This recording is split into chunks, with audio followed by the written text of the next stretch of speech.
एक घड़ी तो मेरे पास अभी रिकॉर्ड है कि जो वो यूई हुक्मरान ने दी थी मरियम नवाज साहबा, वो घर ले गई थी। और दूसरी बात है कि बहुत कुछ और भी निकलने वाला है। लगता ये है कि प्राइम मिनिस्टर मोदी का जो मैजिक है, जो जादू है, वो चल गया है। और आज सुबह जब इंडियंस उठे तो उनको ये बताया गया कि जो 8 नेवल वेटरन्स थे इंडियन नेवी के, उनको कतर की अथॉरिटीज़ ने रिलीज़ कर दिया।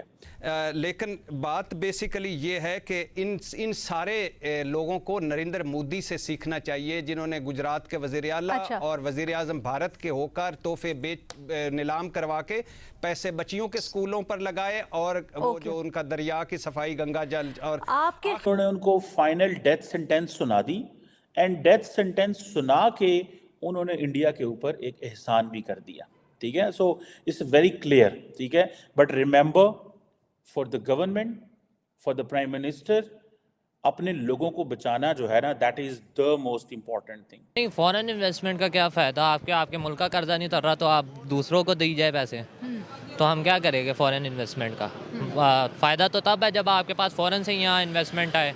आपकी टूरिज़्म ख़त्म हो गई, फ़ॉरेन से लोग आते थे, वो आपने ख़त्म कर दिया। आपके पास फेस्टिवल था बसंत, वो लोगों ने ख़त्म करवा दिया। ये कॉम्प्लेक्स इंटरडिपेंडेंस है। ठीक है जी, कि आप इतने ज़्यादा डिपेंडेंट है एक बंदे के ऊपर, एक चीज़ के ऊपर। इसीलिए पाकिस्तान को भी अक्सर इनकरेज किया जाता है कि इंडिया के साथ कारोबार करें, लेकिन हम उस वक्त ना ये चीज़ें कर सके। बट लेट्स अंडरस्टैंड कि just before the elections prime minister Modi one a huge diplomatic success. ये बहुत बड़ी डिप्लोमेटिक कामयाबी है। क्योंकि उनकी जीडीपी देख लें, उनके यहाँ आप टेक्नोलॉजी में जो तरक्की हुई है वो देख लें। लोग गाड़ियों में अक्सर कंपैरिजन करने बैठ जाते हैं, जी वो गाड़ी पाकिस्तान में इतने की है, वहाँ पे इतनी। भाई 2.5 लाख की, यहाँ पे 30 लाख। उसमें आप कंपैरिजन इसलिए नहीं कर सकते कि हम जितनी गाड़ियाँ 3 साल में बनाते हैं, वो एक दिन में या 15 दिन में उतनी क्या बात कर रहे हैं आप? बहुत सारे ऐसे लोग जो उस तरफ रहते हैं बॉर्डर के कश्मीर, उनके साथ हमारे कनेक्शन है, हम से वो कहते हैं कि ठीक है इंडियन एक तरह से ऑक्यूपेशन है, लेकिन पाकिस्तान के निस्बत हम बेहतर हैं in terms of infrastructure, in terms of education facilities and all. जय हिंद दोस्तों, भारत की बड़ी कूटनीतिक जीत हुई है। कतर की जेल से रिहा किए गए 8 नौसैनिक, जिसमें 7 जो है भारत लौट आए हैं। आपको बता दें कि जब से इस न्यूज़ को पूरे पाकिस्तान के लोग देखें, तब से बिल्कुल हैरान हो चुके हैं। भारत को बड़ी कूटनीतिक जीत मिली है। कतर से 8 भारतीय पूर्व सैनिकों को रिहा कर दिया है। वे जासूसी के आरोपों का सामना कर रहे थे। उन्हें मौत की सज़ा सुनाई गई थी। भारत के अनुरोध पर उनकी सज़ा को कतर के अमीर ने पहले ही कम कर दिया था और उम्र कैद में बदल दिया था। अब विदेश मंत्रालय ने बताया कि उन्हें रिहा कर दिया गया है और उनमें से 7 पूर्व सैनिकों को जो है भारत भी लौट आए हैं, जिसको देख करके पूरे पाकिस्तान के लोग हैरान हो चुके हैं। भारत की पावर की डिप्लोमेसी पावर के आगे भी जो है कतर भी घुटने टेक दिया। यह देख करके पूरे पाकिस्तान के लोग जो है हैरान हो चुके हैं। आपको बता दें, क्योंकि कनाडा ने भी जो है भारत से बहस किया था। कनाडा का भी देख सकते हैं जैसे टूडो किस तरीके से हालात हो चुके हैं। वही बात करेंगे पाकिस्तान की, तो पाकिस्तान तो एक देख के जल रहा है कि भारत के सामने अच्छे कंट्री जो है वो झुकते नजर आ रहे हैं और वो बहुत बेहतर वो उस तरीके से जी रहे हैं। और जो नरेंद्र मोदी है, ही कैन मेक इट। और जो रिसेंटली मोदी साहब की उधर मुलाकात हुई COP28 पे, if I am not wrong, उधर अबू धाबी में, वहाँ पे भी, या दुबई में आई थिंक हुआ था, तो वहाँ पे भी यही जो मेजर डिस्कशन हुई थी। पाकिस्तान में सबसे ज़्यादा जो भी काम होता है, जो भी इन्वेस्टमेंट होती है, जो भी डेवलपमेंट होती है, वो पंजाब के अंदर कंसंट्रेटेड होती है। ठीक है, इस्लामाबाद कैपिटल है, उसके अलावा मतलब पंजाब के अंदर मेनली कंसंट्रेटेड होती है, और जो दूसरे पेरिफेरल एरियाज हैं वो कम्प्लीटली इग्नोर हो जाते हैं, और बलूचिस्तान सबसे ज़्यादा इग्नोर्ड और सबसे ज़्यादा ओवरलुक प्रोविंस है। मिस्टर मोदी का जो मैजिक है, जो जादू है, वो चल गया है।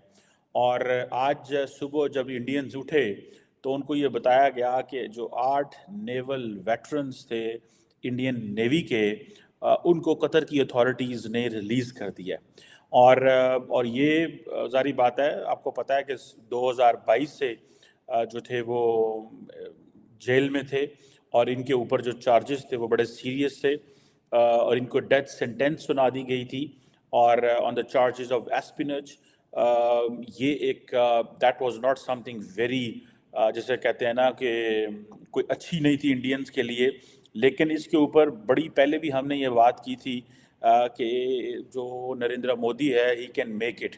और जो रिसेंटली मोदी साहब की उधर मुलाकात हुई COP28 पे, if I am not wrong, उधर अबू धाबी में, वहाँ पे भी, या दुबई में आई थिंक हुआ था, तो वहाँ पे भी यही जो मेजर डिस्कशन हुई थी। याद रखिए कि कतर और इंडिया के जो बायलैटरल ट्रेड है वो तकरीबन $19 बिलियन के करीब है, जिसमें जो इंडिया की इंपोर्ट्स हैं from Qatar they are about $17 billion, और इंडिया की जो एक्सपोर्ट्स हैं वो तकरीबन $2 अरब के करीब हैं। Largely it's an LNG, LPG, chemicals, petrochemicals, plastic, aluminium वगैरह जो है वो कतर एक्सपोर्ट करता है इंडिया को। देखिए ये बड़ी इंपॉर्टेंट चीज़ें होती हैं। ये जो डिपेंडेंस है ना, हम एक बोलते इंटरनेशनल रिलेशंस में एक थ्योरी है कॉम्प्लेक्स इंटरडिपेंडेंस। ये कॉम्प्लेक्स इंटरडिपेंडेंस है, ठीक है जी, कि आप इतने ज़्यादा डिपेंडेंट है एक बंदे के ऊपर, एक चीज़ के ऊपर। इसीलिए पाकिस्तान को भी अक्सर इनकरेज किया जाता है कि इंडिया के साथ कारोबार करें, लेकिन हम उस वक्त ना ये चीज़ें कर सके। बट लेट्स अंडरस्टैंड कि just before the elections prime minister Modi one a huge diplomatic success.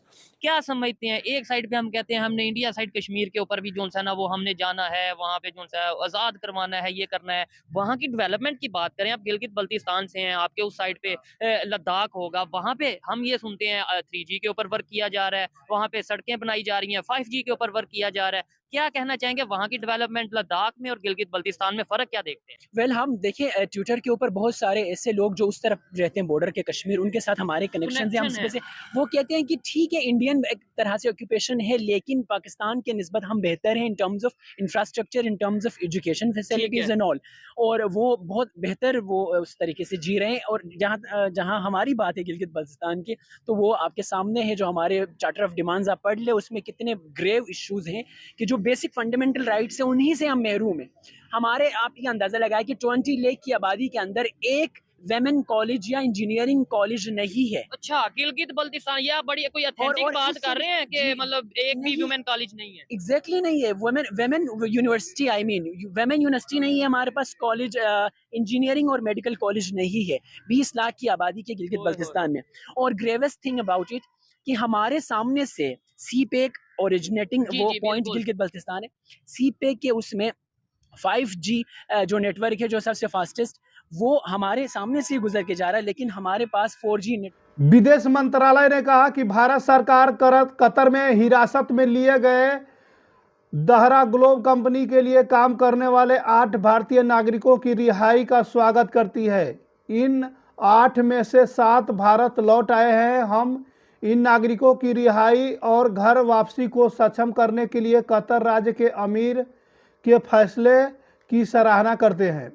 आपको बता दें कि भारत लौटे पूर्व सैनिकों अधिकारियों में से एक ने कहा कि प्रधानमंत्री नरेंद्र मोदी के हस्तक्षेप के बगैर उनकी रिहाई संभव नहीं थी। नरेंद्र मोदी की वजह से जो है हम लोग इस मौत की सज़ा से बाहर आए हुए हैं और अपने घर भी वापस आए हुए हैं। उन्होंने दिल्ली एयरपोर्ट पर लैंड करने के बाद भारत माता की जय के नारे लगाए। सभी पूर्व अधिकारियों ने पीएम मोदी और कतर के अमीर का धन्यवाद दिया और एक पूर्व अधिकारी ने कहा कि उनकी रिहाई बिना भारत सरकार की कोशिशों से यह मुमकिन नहीं था।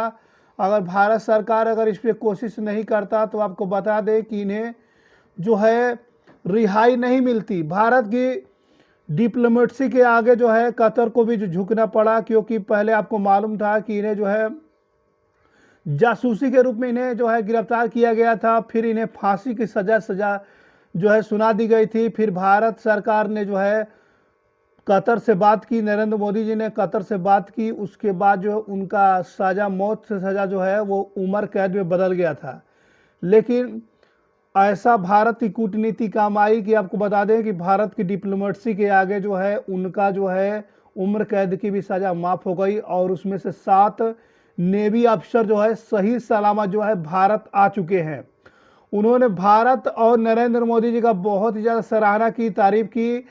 उन्होंने कहा, नौसैनिकों ने कहा कि भारत के नरेंद्र मोदी की वजह से जो है हम लोग वापस आए हुए हैं, क्योंकि अगर वो इस डिप्लोमेसी में जो हस्तक्षेप नहीं करते तो शायद हम आज भारत नहीं आ पाते।